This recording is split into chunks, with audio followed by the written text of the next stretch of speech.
C'est l'histoire d'une famille un peu étrange,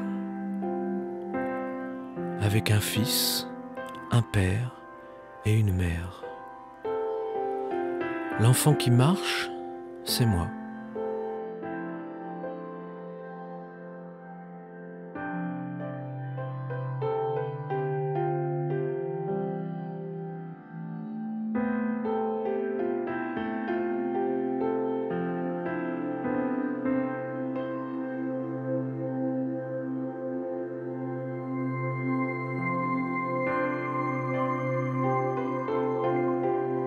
Le père, c'est le mien.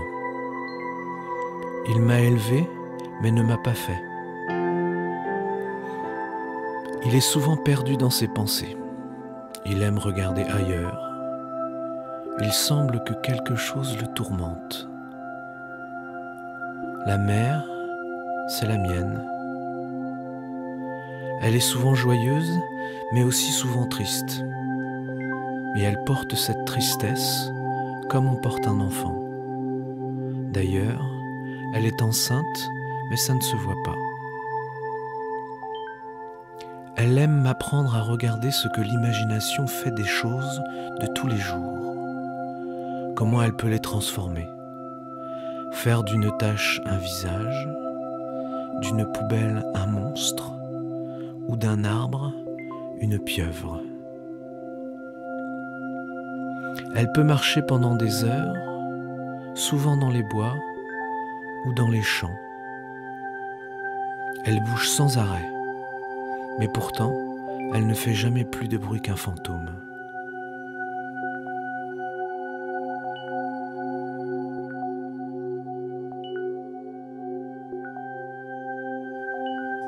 Même si jamais je ne les vois, je sais que j'ai des frères et des sœurs, différents, quelque part.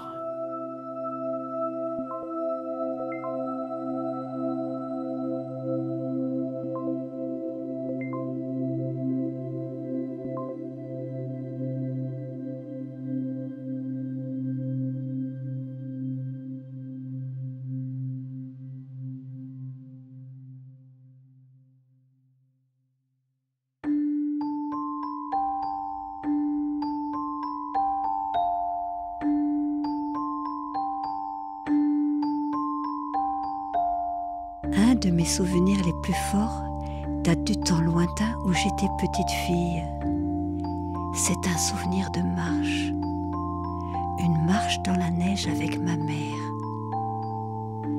Elle devait absolument se rendre à son travail, mais aucun véhicule ne pouvait l'y conduire, tous étant empêchés par la neige. Le monde s'était endormi.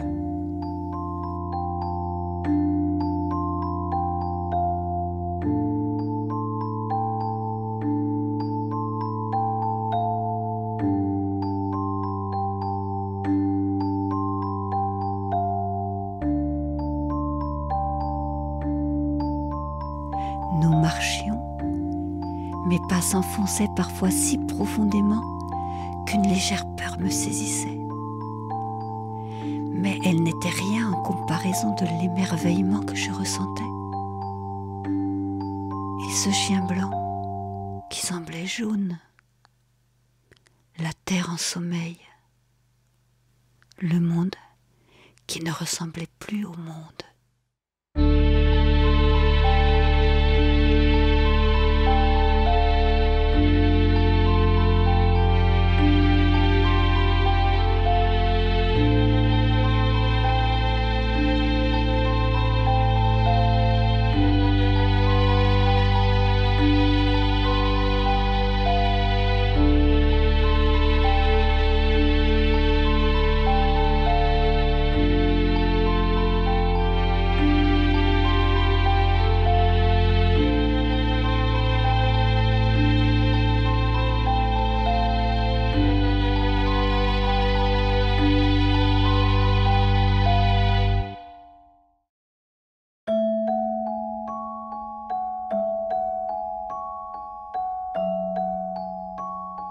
Lorsque j'étais enfant, je faisais fréquemment le même cauchemar.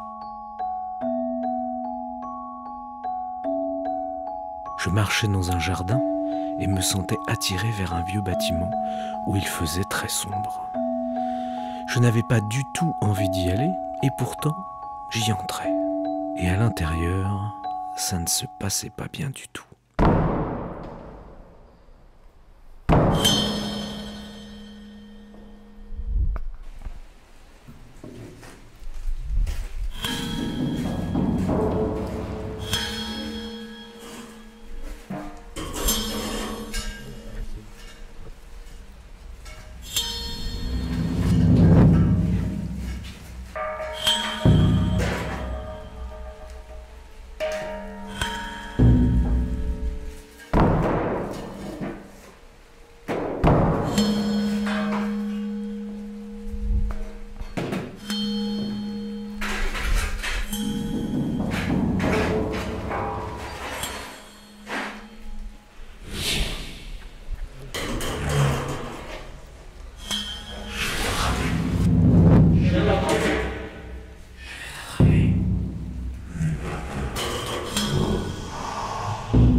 Ce mauvais rêve qui se répétait finit par fortement m'agacer.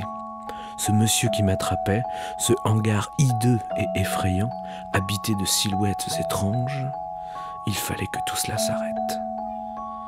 Je décidai de passer à l'action.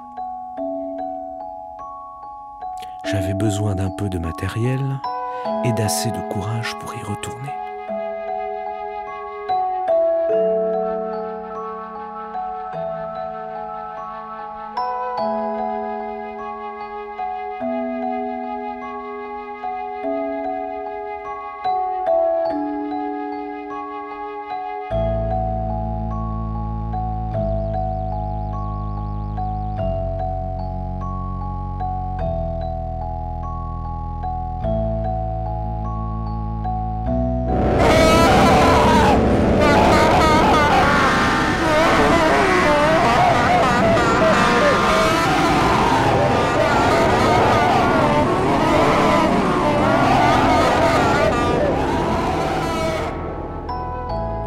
Ce fut la fin de l'homme du hangar.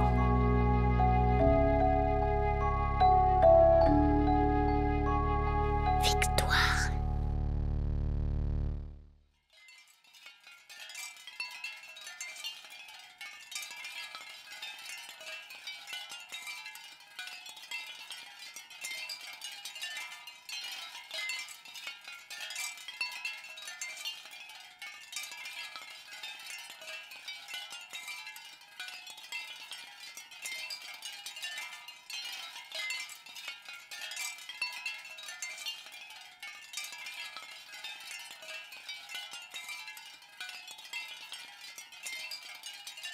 J'ai élevé ton fils, un fils d'un autre père, et je l'aime comme le mien. Et jamais je n'ai vu grandir mes propres enfants, ceux que nous avons fait ensemble. Où sont-ils? Devrais-je préférer être mort ou absent pour avoir une place de choix dans ton cœur? Ou seulement vivant comme le vent, dont jamais on ne perçoit le visage? Tu aimes le vent plus que tu ne m'aimes, et je souffre d'être visible à tes yeux. Car invisible, tu me chérirais comme tu chéris tes souvenirs, aussi douloureux et pesants soient-ils. Tu chéris la mémoire plus que ce qu'il est aisé de voir. C'est la mémoire de nos enfants. Des enfants si différents. C'est cette mémoire qui te pèse, qui me pèse. Tu vois des choses qui n'existent plus. Le passé est un endroit vide, rempli de maintes choses, d'innombrables trucs. Chaque crayon, chaque feuille, Chaque photo pèse une tonne. Tu es enceinte et ça ne se voit même pas.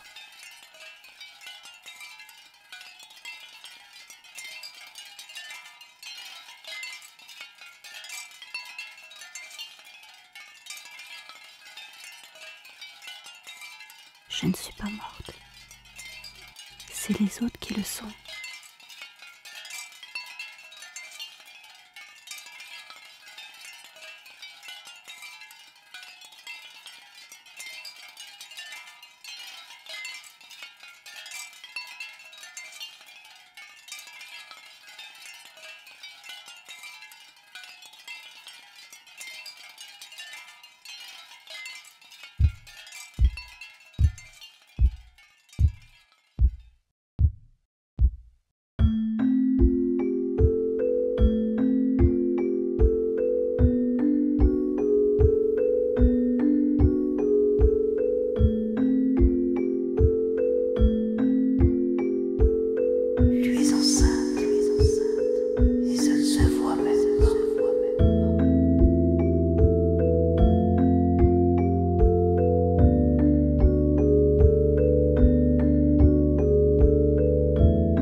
Petit syndrome malade.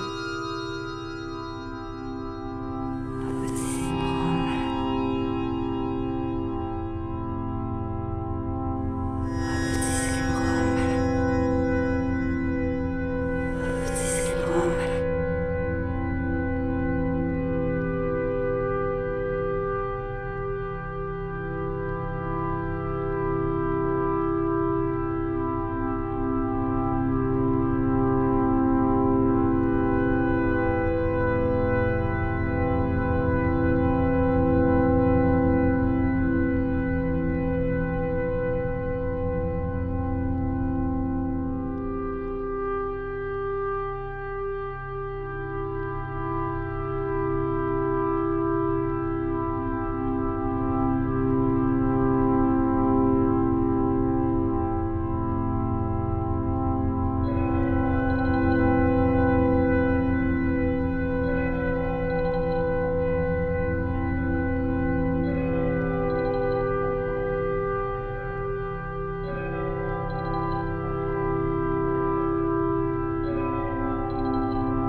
Des visages aux 1000 couleurs, ronds, carrés, tout en longueur, tout en largeur, des sourires, des grimaces, des yeux comme des étoiles.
Ici, tout a disparu. Les visages sont devenus nuages. Les voix, depuis longtemps, se sont mêlées au courant d'air qui glisse dans les fissures des portes et des murs. Invisibles, les tables et les chaises. La neige, désormais de l'eau.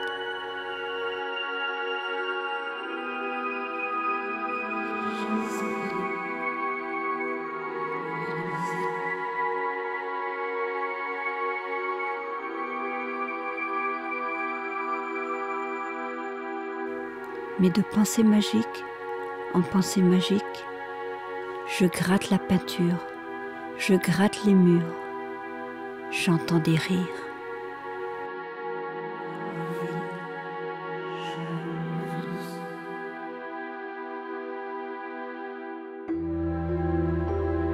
Quelle surprise! Les morts sont là. Je les réveille. Ils me regardent et me sourient.